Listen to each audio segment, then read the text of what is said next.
There is a town where the air freezes your breath into ice. Step outside in winter and your eyelashes turn white in seconds. Cars are left running for months because engines never restart once stopped.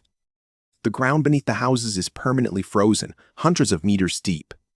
Yet thousands of people choose to live here, generation after generation. The question sounds simple, but the answer is strange. Why would anyone build a life in a place this brutal? The reason is not stubbornness and not pure isolation. It is geography, it is gold, and it is something quieter. To understand it, we have to start with the map. Far in the northeast of Russia sits a vast region called Yakutia. It is enormous and almost empty. Yakutia alone is larger than Argentina, yet only about 1 million people live across its entire frozen expanse. In the middle of this vast cold sits Yakutsk. It is widely called the coldest major city on Earth. Winter temperatures here regularly drop below -40 Celsius. In extreme weeks, the air falls past -50. At those temperatures, metal becomes brittle, rubber shatters into pieces. Steel can snap like dry wood when struck the wrong way. Tools must be handled with great care. Yet Yakutsk still has roads, schools, and universities. Over 300,000 people call this frozen city home. It has theaters, markets, and a busy airport. Children walk to class wrapped in fur and felt. Life continues, even when breath turns instantly to mist. Routine itself becomes a kind of quiet victory. To understand why, we first have to understand the land itself. Yakutia sits on something called permafrost. Permafrost is ground that stays frozen all year. It can remain frozen for thousands of years. In parts of Yakutia, the frozen layer runs over 1,000 meters deep. A continent of ice sits below. That single fact shapes everything. The frozen ground decides where roads go and how houses stand. It even decides how people are buried and how rivers behave. Nothing in Yakutia escapes the permafrost. Think of permafrost as the true landlord here. Every human decision must pay its quiet rent. You cannot dig a normal foundation here. If you do, the warmth of the house will melt the ice below. The ground then turns to mud. The building tilts, cracks, and slowly sinks into the thawing earth. So every building in Yakutsk stands on tall concrete stilts. Cold air flows beneath the floors, keeping the ground frozen. From a distance, the city looks like it is floating, rows of apartment blocks lifted into the freezing sky. Water pipes cannot run underground either. The cold would freeze them solid within hours. So pipes travel above the ground, wrapped in thick insulation. They snake between buildings like silver veins. Cemeteries face the same problem. Digging a grave can take days using fires to soften the earth. Gardens are nearly impossible in the open ground. Most fresh food is grown in heated greenhouses. Even simple acts become engineering problems. The cold quietly rewrites every habit of daily life. Even the dead are shaped by the permafrost. Everything here bends to the frozen ground beneath. So why live here at all? The answer begins with what lies inside that frozen ground. Yakutia is one of the richest pieces of land on the planet. Beneath the ice sits an extraordinary treasure. This region produces a huge share of the world's diamonds. Entire towns exist only because of the mines nearby. The open pit at Marny is so deep that helicopters once avoided it. The downdraft could pull them in. There is also gold, silver, tin, and rare earth metals. The frozen ground is a vast natural vault. Coal fields stretch for hundreds of kilometers.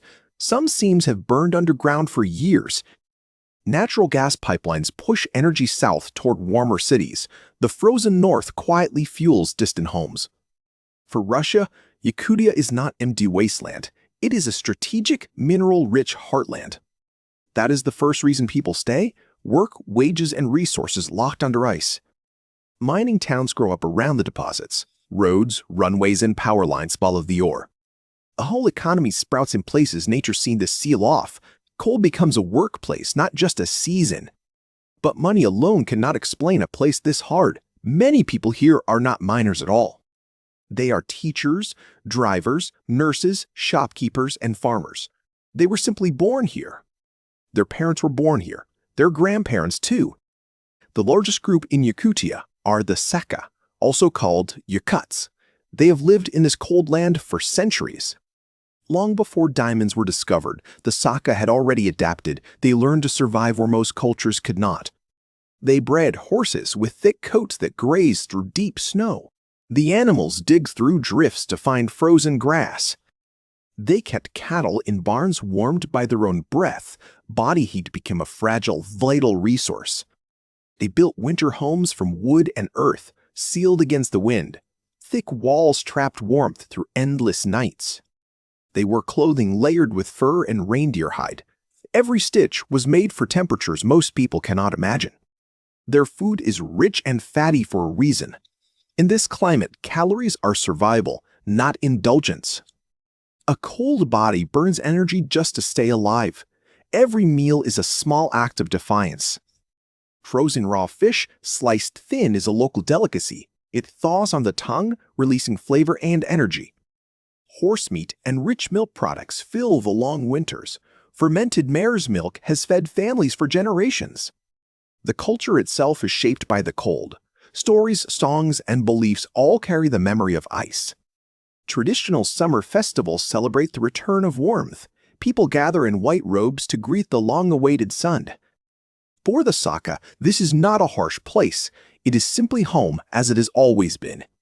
Now zoom back out and look at the bigger map. Yakutia is not the only such place on Earth. Across the far north, similar towns cling to life. In Canada, Alaska, Greenland, and Scandinavia. Norilsk endures brutal winters for its nickel mines. Longyearbyen sits closer to the pole than most cities. Each place has its own version of the same story. Hardship traded for opportunity generation after generation.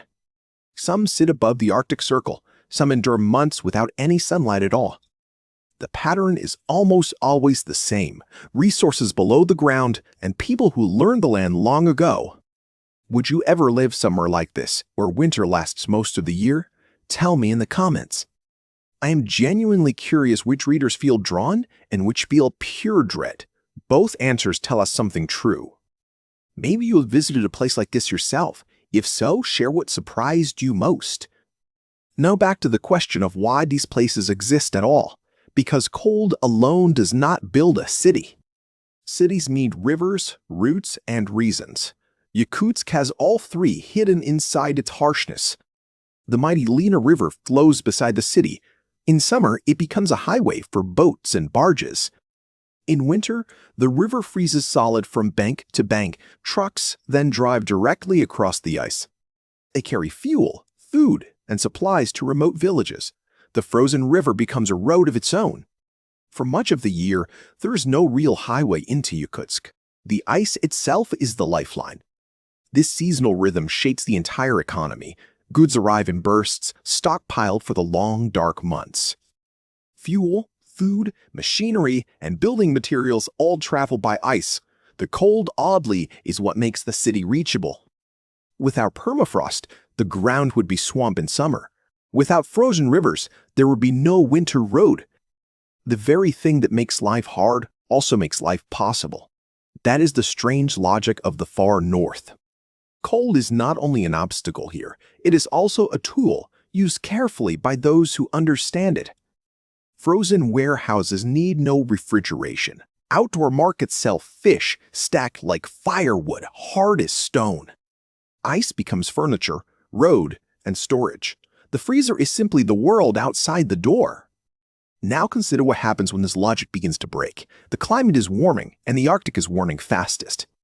Permafrost that has been frozen for millennia is starting to thaw, slowly, unevenly, but unmistakably.